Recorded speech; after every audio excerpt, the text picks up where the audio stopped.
Welcome to the Great African Leadership Series, where we feature great inspirational speeches and quotes from African leaders. This world is all about branding and marketing. The #1 branders in the universe is the United States. They made the United States seem like it's the best place in the world to be. It's the land of the free, home of the brave. I go there to find and chase my dreams.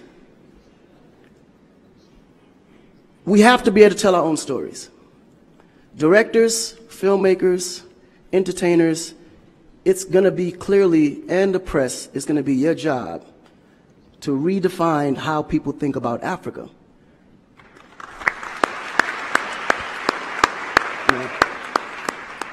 Because you're here, you see what's going on. You clearly can see in a vivid picture the good, the bad, and the ugly. What you choose to put out there is what the world is going to get. Because I can tell you right now, in Chicago alone, there's more people dying in Chicago than there was in the war in Iraq.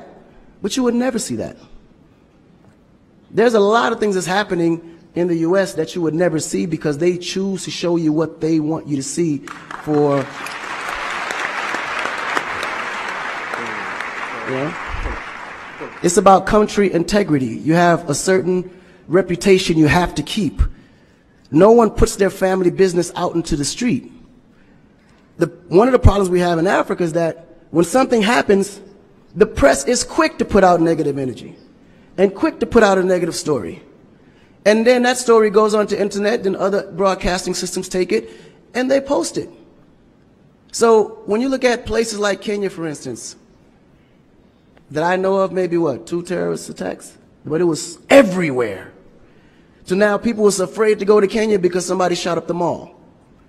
But then when you look online, there was over 25,000 attacks in the U.S., but you only knew about maybe 5 or 6. So we have to really rebrand. And then when you look at how the world perceives Africa, they're right. You know, you see zebras, lions, tigers, bears. Oh my. You get to the point where you think Africa's just a big jungle. The images that they're showing of Africa is historical images. This is way before civilization. This is when they were still, you know, battling with spears, like times of Shaka Zulu. No, I'm serious. But then when you look at the US, they're showing Superman, Batman, you know?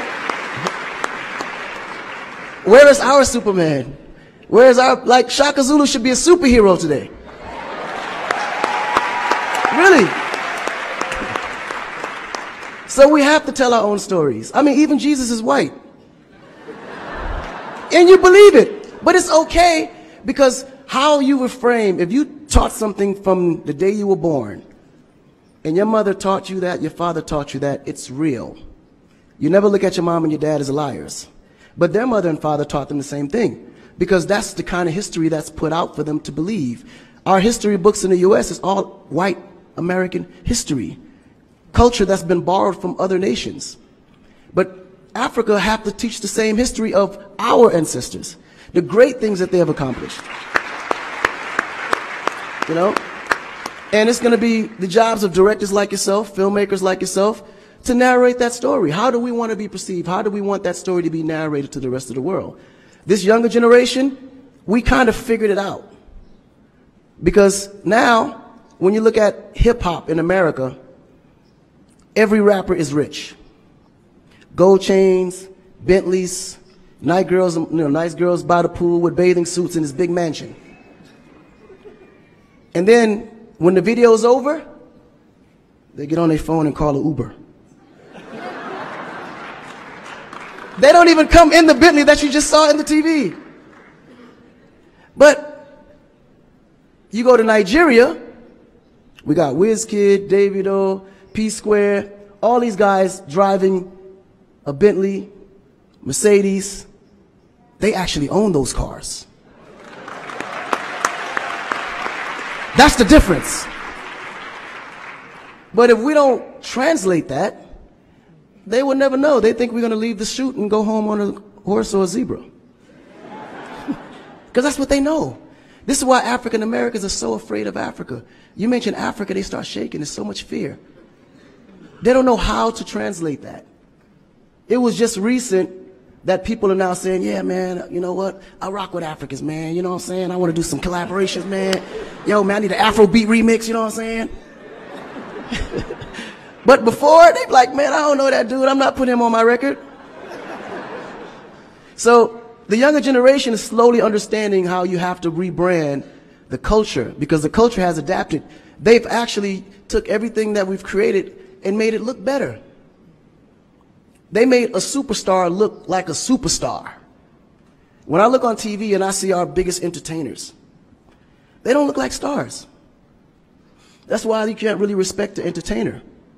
If a politician saw a singer, he'd just be like, oh, he's just a local singer. But if he go to that local singer's performance, he may sell out the stadium because he has a huge influence, but the image is not there. So we have to take the image as a huge accountability for ourselves and realize that Africa really does have a reputation. But if we allow our stories to be told, our stories will be told according to their agenda on what they need to be able to benefit from Africa. So we have to tell our story so we can be able to understand how we can utilize that story to benefit for our agenda. You know? So in closing, this job is for the entertainers, the filmmakers, the reporters, and anyone that creates content. We have to rebrand. And we have to rebrand it in the way that we see it and tell the story to where they can understand it, feel comfortable, and want to come here and invest. Right? To add to what Akon, share this video with friends and family to support the channel.